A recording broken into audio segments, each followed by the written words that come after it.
Hello everyone and welcome back to the channel. Now, today I'm going to be revisiting Down in Flames Wild Blue Yonder, which is a game that I love dearly, but one that I haven't made a video about for roughly a year. And I do owe some of you an apology because the last series I made with this game involved playing through a mission from the 8th Air Force campaign. And I took the opportunity to go through all the detailed rules that are involved in flying these long range missions, and you know how the fuel logs work. In fact, I waved lots of bits of paper at you guys. Some of you might have horrific memories of being confronted with all this nightmarish admin. But also, it was a great way of just showcasing how this really quite enjoyable and surprisingly for a card game, very detailed simulation deals with air combat, and especially why the campaigns are a whole level above the dogfighting. Don't get me wrong, the dogfight missions are fun, but when you have actual bombing missions with bombing targets, it really introduces you to the strategic as well as the tactical elements.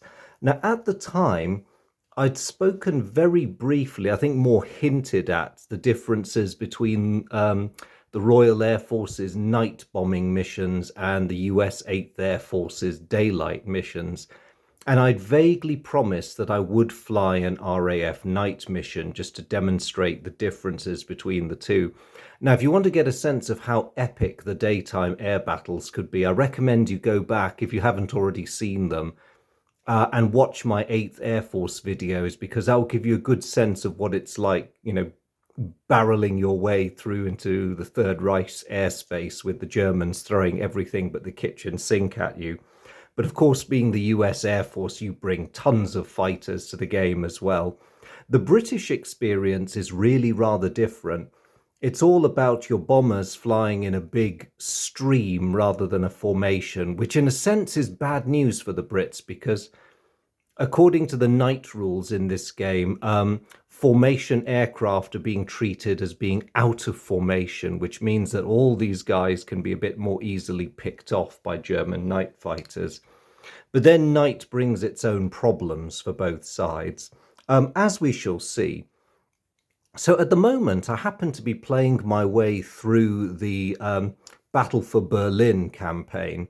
And there's a great element to that because you can actually play 8 campaign missions sequentially, and you alternate between daylight and nighttime bombing raids. So it's very full on, but you get this marvelous mixed experience. And as I had drawn a British raid on the rail marshalling yard at Le Mans for this particular mission, I thought, well, this will be a great one to show you all because it's a nice short-ranged, self-contained mission, but there's enough RAF escort and there's enough Luftwaffe opposition just to give you a sense of what it's like to both dogfight and attack bomber formations, and indeed carry out a bombing raid at night using the Down in Flames series rules. So I've got my strike chart, and you can see the fairly short duration of the missions there. I've got my reminders that the Germans have got radar guidance and missed IP, very annoyingly, as their resources. The rest of the resources, both sides have just sunk into additional fighters. The British have taken the opportunity to exchange their regular ordnance for the famous blockbuster bombs. I'm really hoping to level this rail yard tonight. And of course, there's the target data card for the marshalling yard. So the British raid consists of 2 Halifaxes and a Lancaster. Now, of course, this being Down in Flames, it's a microcosm. It represents a much larger formation of aircraft. And initially, the formation is being guided in by a Mosquito. This is the other thing, night rules. Wingmen basically go out the window. You're a lone hunter at night, and you're reliant almost completely on your aircraft's inbuilt radar in order to find and detect targets. Now, how does all this work in practice? Well, let's dive straight in and see. So the Brits are well on their way. The Germans won the toss for going first, so the Messerschmitt 110 is going to get a chance to detect the British formation first. And how radar works in this game, sorry, pardon my arm in the way. The first thing you do at the beginning of your turn is draw cards equal in number to your radar rating. So in the Germans' case, this is 3.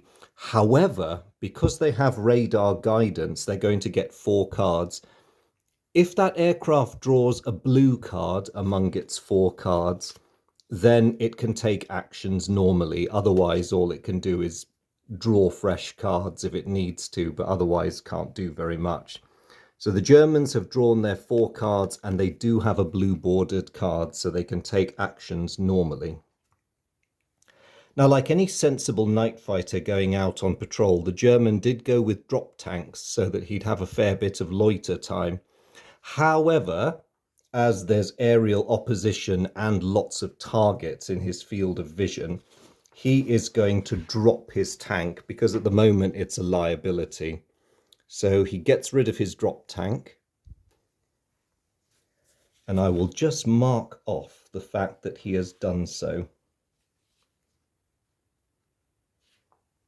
So on the fuel chart, I won't burden you with these too much because you've seen these before with 8th Air Force, but I'll just do it for the first turn so you can see what's happening. And thereafter, I'll just update you. So he has dropped his tanks, which means his reserve fuel is down to 0, but he still has his internal fuel of 17. And now he's going to make a run at the bombers. However, before he does so, the British player does have an opportunity to try preemptively intercepting him. Unfortunately for the Brit, he doesn't have a maneuver, half loop, or a full throttle card, so he's a bit stuck. I'm afraid all he can do is sit and watch, really, and just hope the German can't do anything. The German player is going to take out the Lancaster if he can, because that is a formidable aircraft and it also has the biggest bomb load. So Lancasters are a priority target.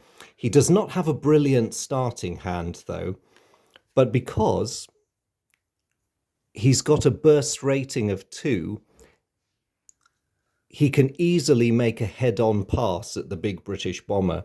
So, of course, when you're attacking a formation aircraft, your burst rating is increased by a further 2.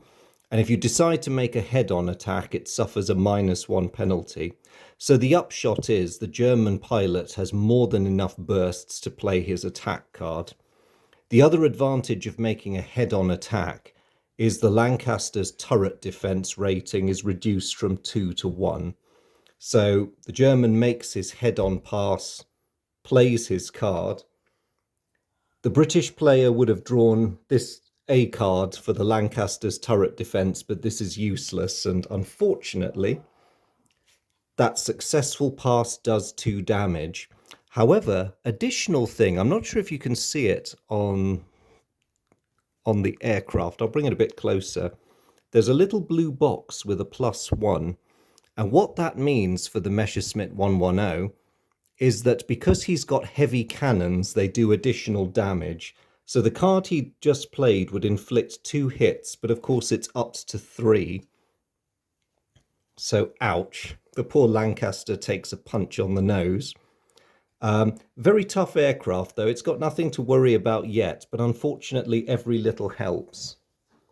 And well pleased with himself, because of course there was no response from the Mosquito, the German player just draws 2 cards as per his horsepower rating to top up his hand. So we now go to the British player's turn. Like the German, he's entitled to a base draw of 3 radar cards, but sadly, unlike the German, he doesn't benefit from radar guidance. He's a bit too far away from the British radar stations for that. So he draws his cards, and very regrettably, they're all red. So he can't really do anything. In fact, I'd even venture to say, because he's unaware of the presence of the German plane, even though he's just seen one take a run at the Lancaster, he's already got he's already got a full hand, which is reduced because of his drop tank. So he's just going to loiter for a turn. So now that we've come to the end of the turn, both aircraft burn a bit of fuel. Interceptors in this game, i.e. the defending side, always burn 3 fuel regardless. So the Messerschmitt 110 is down to 14. As an escort fighter, Allied, any escort fighter, whether they're Allied or Axis, they will burn 1 fuel if they're unengaged, i.e. if there's no enemy fighters present near the formation, or 5 fuel if they're in a combat situation. So even though he's just loitering, unfortunately, the Mosquito has to burn 5 fuel. So he's got 1 point of fuel left in his drop tank. The good news is at least he gets a bit more time on the approach to the target area. So that's the end of turn 1. Now looking at the lists recorded in the campaign chart, neither side has any fresh aircraft due to join in at this time. So it's still our 2 combatants here. The German will draw his radar cards, still with radar guidance. He's not done so well this time. So he's cruising around looking for targets, but his radar's a little bit on the blink this time. He's quite happy with the hand he's got. He's got good offensive cards. He's got a full throttle just in case he has to get out of trouble. And he has a manoeuvring card, so he'll stick with that for now. What about the Brits? Are they going to get a turn? Is their radar going to actually be helpful this time? And it is. So, good news for the Brit. He's picked up a contact on his radar. The first thing he's going to do is drop that embarrassingly weighty drop tank. It only had a little bit of fuel left in it anyway. He'll gain a bit extra maneuverability thanks to that. And now he's going to see if he can ruin the Germans' day. So he's got no manoeuvring cards, which is a bit unfortunate, but he does have 2 bursts, which is plenty, and he's going to play that card against the German fighter. Now, despite his adverse radar draw this turn, the German player is allowed to react. The British attack would do 2 damage, but the German only has 1 response card and he's feeling a bit cautious. So rather than burn the full throttle card, evading this attack or trying to, he'll take it on the chin, nerves of steel obviously, because he knows that his big rugged aircraft can eat a bit of damage before he has to start worrying. And his instincts prove correct, because having made that 1 offensive pass, the Mosquito can't really do anything else. So the British pilot just draws 2 more cards to bring him back up to 6 cards. Not too bad, he can use those. He does have a horsepower of 3, but because his hand limit is only 6, he can't draw beyond that, so yeah. And thus ends another turn. Now, with both planes having ditched their drop tanks, the fuel is going quickly.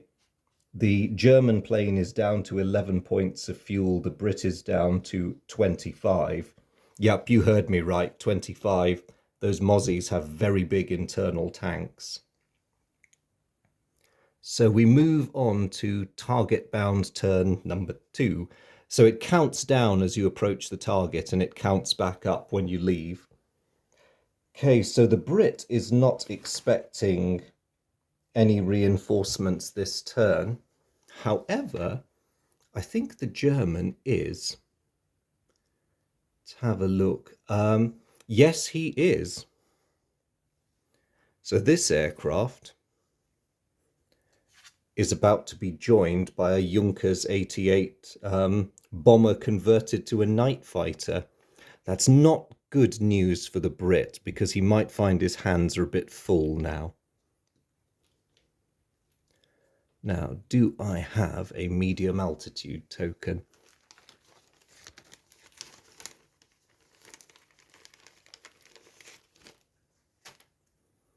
There we go. So another German aircraft is entering the fray. This one is not carrying drop tanks because the Junkers 88s tended not to, and well, they didn't really. They were great big, relatively long-range bombers, so they didn't need to. Now, because this is an arriving reinforcement, the German does have to draw to see whether it arrives during the combat sequence between these two aircraft or whether it arrives afterwards. On a red bordered card, it arrives late. So let's see. Nope, it arrives in time to join the fun, which is good news for the British player as well, because it means he has the option of targeting it potentially. So I'll turn its cards face up. Right. Going in the turn sequence, I forgot to mention, I did say the Germans had won the toss, but it's 1, 2, 3. You always alternate. So, radar draw for the Messerschmitt 110. Ah, his radar's behaving again. So, given that his primary mission is to stop the British from flattening the marshalling yard at Le Mans, he is going to try going for the bomber again. He's got good cards to help him. However, the Brit is in a better position to preemptively intercept, and he is going to play a manoeuvring card to try and get in the German aircraft's way. So the Brits play a manoeuvring card. Again, the German wants to be cautious because he's painfully aware that that's the only evasive card he's got. So he's going to hang on to it. He's going to accept the reality of the situation, which that because the British player has successfully interposed himself with that maneuver, he's got to attack the Mosquito instead of going for one of the bombers. So he doesn't want to overcommit. He wants to save his good stuff for the bomber. So he's just going to expend a single in my sights card at the British player for one hit. The Mosquito, of course, is well prepared for this. Will play a tight turn just to evade that attack. The German will not follow up because, again, he's saving his good stuff for the bombers. The Mosquito is just an annoyance, albeit a highly dangerous and very maneuverable annoyance. So he will just draw a card to fill up his hand. Okay. He likes those other 3 cards, the German, so he's got another maneuver card. Could be better, could be worse. Over to the Brit, and he's got to make his radar draw now. 3 cards gives him, a very inactive turn. The only thing he can do is refill his hand to 6 cards and hope for the best. At least with all these manoeuvring cards, he can still react to the German moves, even if he can't take the offensive against them. So what about the newly arrived Junkers 88? He's got the same radar rating as the Messerschmitt 110. So he gets 4 cards. His radar's not behaving either.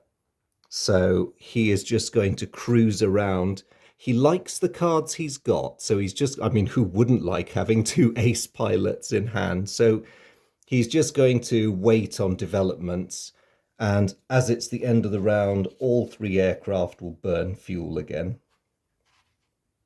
So the Messerschmitt 110 is down to 8. The newly arrived Junkers 88 is down to 20. And the Mosquito is down to 20. So no one's worrying about fuel just yet. But of course the Germans are getting a bit worried because they've only had 1 swipe at the British bombers so far, and they're rapidly approaching the target area. So, top of the round and back to the Germans. Let's see what their radar gives them. So for the Messerschmitt 110, a very disappointing return. He does not see a thing. He'll take a chance and hang on to those cards because he's really hoping that he can make good use of them.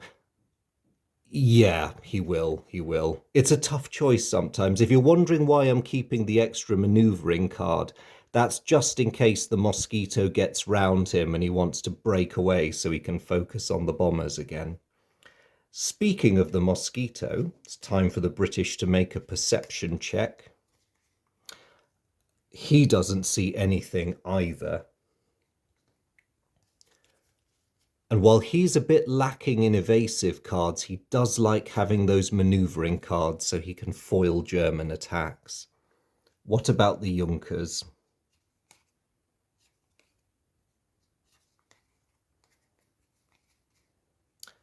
Aha, our friend the Junkers has a blue card, so he's got a good radar picture of what's going on around him, and he has some pretty decent cards, so he's going to make a run at the Lancaster. The Brit, of course, is going to preemptively intercept him with a maneuvering card. However, because he's got two of them, the Junkers is going to counter with an ace pilot. Now, the Mozzie, unfortunately, can't do anything about that, so the German attack goes through. However, because the British tried a preemptive intercept, they can deflect him away from the precious Lancaster and hurl him at one of the Halifaxes instead, which is what they're going to do. So the German decides he's going to go for a head-on pass again. So the +2 bonus for attacking a big formation aircraft gives him 3 bursts, but he only needs 2 bursts, so he can accept the -1 penalty. The advantage for him is the Halifax only draws 1 card for its turret defense, and it's a pretty useless card. So despite a tiny, tiny bit of defensive fire, both attacks go through, inflicting 3 damage on the British plane. So ouch, another bomber starts to have a very bad night of it.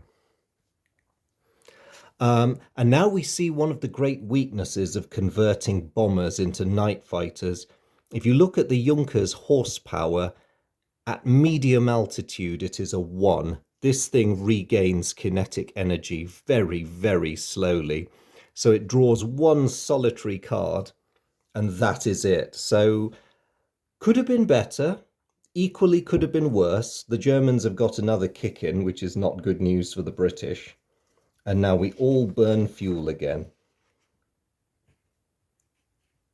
The Messerschmitt 110 is down to 5.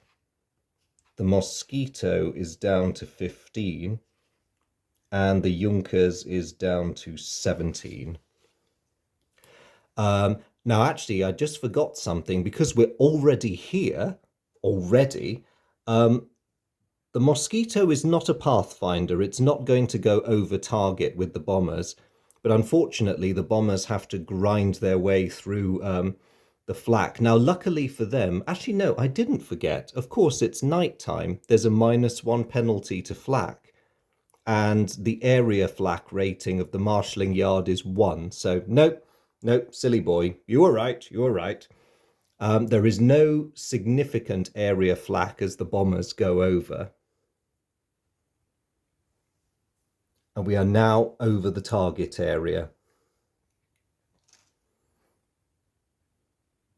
So, while the bombers do their thing, the fighters are going to continue having a little spat on the periphery. I mean, they may as well, really.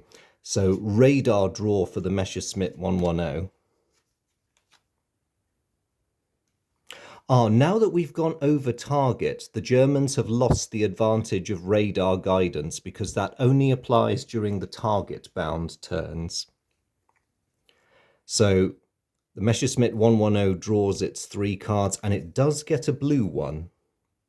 So he can see the Mozzie, and as he can't attack the bombers who are in the middle of the flak zone, he's going to have a go at the Mosquito instead. His cunning plan is he's going to try and pin it down so it can't mess up his companion. And so to that end, he's going to play a maneuvering card against the Mozzie. Now the Brit, conscious that he only has 1 evasion card, is not going to use it to counter that move. He's going to save it for incoming fire. So he is now disadvantaged by the Messerschmitt. The latter is going to continue probing by playing another maneuver card, seeing if he can really pin the Brit down. And again, obligingly, the British plane just lets him do it. So cometh the moment. German pilot grins and presses on his firing stud. And again, despite the heavy cannon bonus the Messerschmitt gets, the Brit wants to look after that precious, precious blue card. So he'll accept the attack, which is 1 hit, plus the bonus makes it 2 damage. That's actually pretty bearable. As you can see from the damage numbers, the Mosquito is every bit as rugged as the Messerschmitt 110. And so quite pleased with that bit of the knight's work. The German will simply draw 2 cards, as he's entitled to do. That's a bit redundant now, really. And play passes to the Brit. So the Brit has a glance at his radar. That's pretty hopeless, unfortunately. He can't do anything with that. So it means he can take no actions, unfortunately. So in some desperation, he's going to let go of that card because he won't be playing it anytime soon, in the hope that he gets something a bit more valuable. He just draws. Okay, I suppose defensively his position has improved very, very slightly. And now play goes over to the Junkers.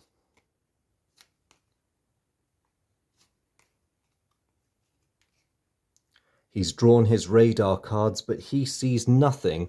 And also the German player curses under his breath because that beautiful, beautiful auto-destruction card has just gone into the discard pile, so he knows he won't be seeing that for a while. Drat, the cost of radar is evidently high. Would be nice if it worked better. But as a consolation, he does get to draw another card to slowly build his hand up.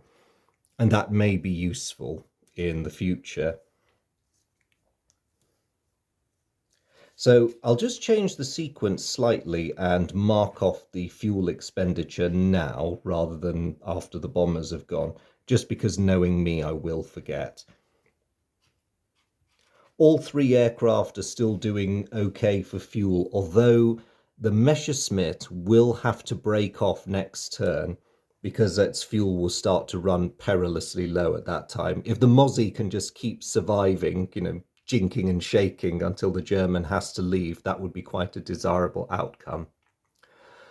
So there we go. That is the first part of the Le Mans mission. I'm going to be slightly mean and leave you all on a cliffhanger here because, yes, the one thing that would still happen this turn would be the bombing. But I want to go through those steps in a little bit more detail. And it probably makes a bit more sense if I'm going to have to divide the video up to treat that as the beginning of the next video. So apologies for the cliffhanger, but I hope that it's been an interesting introduction to night fighting in Down in Flames Wild Blue Yonder. It certainly feels very, very different to the daylight experience of the Americans and their German opponents. So when I come back, and I will do very soon with part 2 of this video, we will see what happens when the bombers unleash their loads on the target. We'll see how night affects both the target air flak and also the bombing accuracy. It can be quite brutal, I'm afraid, both ways. And then we can see what happens as the formation fights its way back to safety when it leaves the target area. So for those of you who are waiting literally months for me to finally get round and do this very mini series, thank you very much for your patience. And to those of you who've not encountered the Down in Flames series and who aren't familiar with it, I hope you've found this video interesting and I hope you've enjoyed watching it. If you'd like to learn more about the series, do visit GMT Games' website and also have a look at some of my other videos relating to this wonderful, wonderful game. But I'd just also like to thank you for your company and interest generally. It's really good to see you guys on these videos. As always, to my long-suffering veterans, a huge hello. Thank you so much, guys, for watching and for your interest and for your comments. I always appreciate the comments. And please do send in anything, be they questions or more than likely, if I've missed or fluffed or not been very clear about a rule, please do call me out. It helps me to be a better player too, because, you know, we all forget rules. I sometimes forget them catastrophically or get them wrong. So always appreciate the corrections too. Um, to anyone who might be visiting my channel for the first time, if this is the first of my videos that you're watching, you're very welcome. As I've said, please do check out my other Down in Flames video if it's videos, if it's that game that brought you here. If it's wargaming generally that's got you over to this channel, a huge welcome. Please have a meander. I've done a few videos on other games as well. Hope you find something of interest. And as I say, have a browse. Have a browse. But whoever you are and wherever you're watching from, as always, thank you so very much. Your company is greatly appreciated. It makes it well worth making these. And I really look forward to seeing you guys in the next video where we drop our bombs on the target and then run like hell.